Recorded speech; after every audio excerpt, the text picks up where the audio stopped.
Assalamualaikum warahmatullahi wabarakatuh. Hai semuanya, kembali lagi dengan Ibu dalam mata pelajaran biologi. Bagaimana kabarnya kalian hari ini? Semoga kalian dalam keadaan sehat walafiat ya, amin. Walaupun kita tidak dapat bertatap muka secara langsung, namun kita harus tetap semangat dalam belajar. Dan jangan lupa, kita berdoa agar pandemi ini segera berakhir sehingga kita dapat bertemu kembali. Sebelum memulai pembelajaran hari ini, mari kita membaca basmalah. Bismillahirrahmanirrahim. Semoga pembelajaran hari ini dapat bermanfaat bagi kita semua, amin. Tentunya beberapa orang merasa bosan dengan adanya pandemi COVID-19 ini karena kita dibatasi untuk melakukan kegiatan sehari-hari kita, sehingga muncul tren atau hobi baru untuk mengusir rasa kebosanan tersebut. Kalian ingatkan sebuah tren menanam tanaman seperti jenis monstera yang sekarang banyak dicari, seperti tanaman janda bolong. Kasih tahu kan? Atau jangan-jangan kalian juga menanamnya di rumah? Tidak apa-apa ya, kalian mengikuti tren tersebut karena tren tersebut itu bersifat positif. Secara tidak langsung, dengan mengikuti tren tersebut, kita dapat melestarikan alam dan menjaga keanekaragaman yang ada. Karena dengan menanam tanaman, kita juga akan secara langsung melakukan reboisasi, bahkan menjaga bumi kita tetap hijau. Jadi kita boleh ya mengikuti tren-tren yang viral sekarang, namun tentunya kita juga harus memilih apakah tren tersebut dapat bersifat positif atau negatif bagi kehidupan kita. Oke, pembelajaran kali ini kita akan membahas mengenai materi Kingdom Plantae. Apa sih itu tumbuhan? Bagaimana klasifikasinya? Kemudian bagaimana manfaatnya bagi kehidupan manusia? Mari kita bahas di sini. Disimak baik-baik ya videonya. Tetap semangat, tetap fokus. Oke, konten materi yang akan kita bahas yang pertama adalah bagaimana ciri umum dari tumbuhan. Yang kedua, klasifikasi tumbuhan. Sebelumnya Ibu mau tanya, menurut kalian apa sih tumbuhan itu? Apa itu tumbuhan? Coba kalian pikirkan baik-baik, tumbuhan itu apa sih? Mereka punya ciri-ciri apa gitu ya? Punya daun, batang, bunga, akar. Ya, benar ya. Jadi, ciri-ciri umum dari tumbuhan yaitu bersifat eukariotik, multiseluler, artinya tumbuhan ini memiliki lebih dari satu sel, kemudian mengandung klorofil dan dapat melakukan fotosintesis. Selain itu, tumbuhan juga memiliki akar, batang, dan daun yang jelas atau bersifat kormus. Dinding selnya juga tersusun dari selulosa, serta tumbuhan ini bersifat autotrof, artinya tumbuhan itu dapat membuat makanannya sendiri. Nah, kita langsung ke klasifikasi Kingdom Plantae. Kingdom Plantae atau tumbuhan ini berdasarkan ada tidaknya jaringan pembuluh dibagi menjadi dua.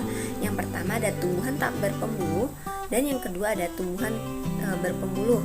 Tumbuhan tak berpembuluh terdiri dari lumut atau bryophyta, sedangkan tumbuhan berpembuluh terdiri dari tumbuhan paku, pteridophyta, dan tumbuhan berbiji atau spermatophyta. Klasifikasi dari lumut atau bryophyta dibagi menjadi 3 kelas. Yang pertama ada Hepaticopsida yaitu lumut hati, yang kedua ada Antherseropsida yaitu lumut tanduk, dan yang ketiga ada Bryopsida atau lumut sejati. Sedangkan untuk tumbuhan paku atau pteridophyta dibagi menjadi 4 kelas. Yang pertama ada Psilophytinae yaitu paku purba, kemudian ada yang kedua Equisetinae atau paku ekor kuda, yang ketiga ada Lycopodinae yaitu paku kawat, dan yang keempat ada Felicinae yaitu paku sejati. Sedangkan untuk tumbuhan berbiji atau spermatophyta dibagi menjadi 2, yaitu tumbuhan berbiji terbuka Gymnospermae dan tumbuhan berbiji tertutup yaitu Angiospermae. Nah, untuk tumbuhan berbiji terbuka atau Gymnospermae ini dibagi menjadi 4 kelas. Yang pertama ada Cisadophyta, yang kedua ada Coniferophyta, kemudian yang ketiga ada Ginkgophyta, dan yang keempat ada Gnetophyta. Sedangkan untuk tumbuhan berbiji tertutup atau Angiospermae ini dibagi lagi menjadi 2 berdasarkan jumlah dari cupping bijinya. Yang pertama yaitu tumbuhan berkeping satu atau monokotil, yang kedua ada tumbuhan berkeping dua yaitu dikotil. Nah, untuk tumbuhan berkeping satu atau monokotil ini dibagi menjadi 5 kelas. Yang pertama ada Musaceae, yang kedua ada Graminae, yang ketiga ada Palmae, yang keempat ada Zingiberaceae, dan yang kelima ada Orchidaceae. Sedangkan untuk tumbuhan berkeping satu atau monokotil dibagi menjadi 6 kelas. Yang pertama ada Solanaceae, Papilionaceae, Euphorbia, kemudian Myrtaceae, Rosaceae, dan Crucifera. Oke, tumbuhan tak berpembuluh. Tumbuhan tak berpembuluh ini merupakan tumbuhan yang tidak memiliki akar, batang, dan daun sejati. Tumbuhan ini tidak mempunyai saluran atau pembuluh yang khusus untuk mengalirkan zat makanan, air, garam, dan mineral ke seluruh bagian tubuh. Tumbuhan tak berpembuluh ini terdiri dari biopita atau lumut. Biopita atau lumut ini biasa kita jumpai di sekitar rumah ya. Biasanya di sela-sela bebatuan atau di tembok dan di tempat-tempat yang lembab. Tumbuhan lumut ini atau biopita ini belum memiliki akar, batang, dan daun sejati. Mereka ini memiliki akar berupa akar semu atau rhizoid. Tumbuhan ini tidak mempunyai saluran atau pembuluh xilem dan flum yang khusus untuk mengalirkan zat makanan, air, garam, dan mineral ke seluruh bagian tubuh. Fase yang dominan pada tumbuhan ini yaitu fase gametofit. Nah, kalian dapat mengingat kelas-kelas yang ada pada lumut atau pembagiannya, yaitu dengan kata kunci Brian Hep. Brian Hep itu apa? Yaitu Bryopsida, Anthoceropsida, dan Hepaticopsida. Ibu ada pertanyaan? Setelah membahas video ini, kenapa sih lumut ini merupakan tumbuhan yang tidak berpembuluh, tetapi lumut itu dapat menyerap air dan garam mineral? Mengapa demikian? Coba kalian jelaskan ya. Kemudian yaitu ada tumbuhan berpembuluh. Tumbuhan berpembuluh ini merupakan tumbuhan yang telah memiliki akar, batang, dan daun sejati. Selain itu juga mereka telah memiliki pembuluh yang merupakan jaringan pembuluh angkut. Pembuluh angkut itu berupa dua pembuluh, yaitu pembuluh xilem dan pembuluh flum.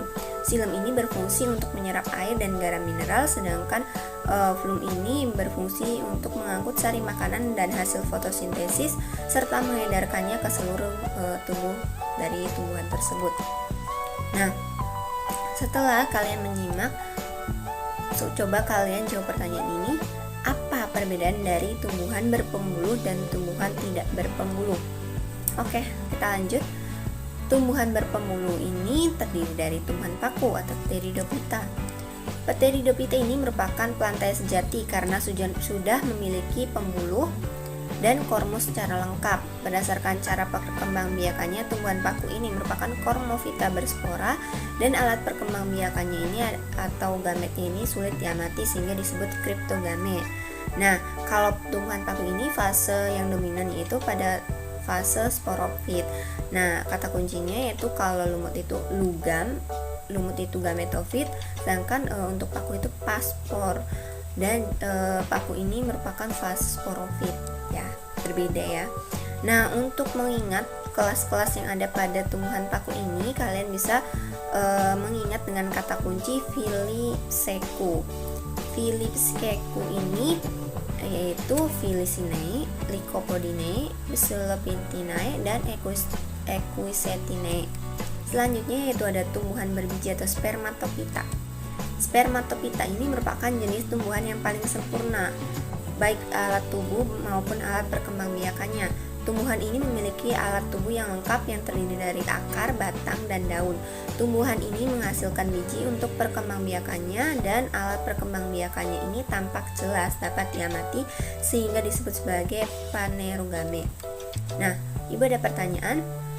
Bagaimana perbedaan dari tumbuhan lumut, paku, dan berbiji setelah kalian menyimak penjelasan Ibu tadi? Kita lanjut. Tumbuhan berbiji terbuka, Gymnospermae, merupakan tumbuhan yang letak bakal bijinya terbuka dan tidak terlindungi oleh bakal buah. Biasanya mempunyai akar tunggang. Bunganya ini tidak mempunyai periasan bunga, tetapi hanya mempunyai alat perkembangbiakan yang disebut sebagai sporofil. Bunga jantan dan betinanya tersusun dari strobilus atau runjung. Nah, Kata kunci yang dapat kalian ingat untuk mempermudah mengingat kelas-kelasnya yaitu ada Gichiko.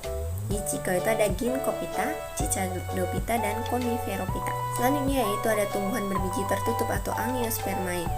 Angiosperma ini memiliki biji berada di dalam struktur yang tertutup yang disebut daun buah atau carpels. Daun buah ini dikelilingi oleh alat khusus yang membentuk struktur perbiakan majemuk yang disebut bunga. Pada umumnya tumbuhan ini berupa pohon, perdu, semak, liana, atau herba.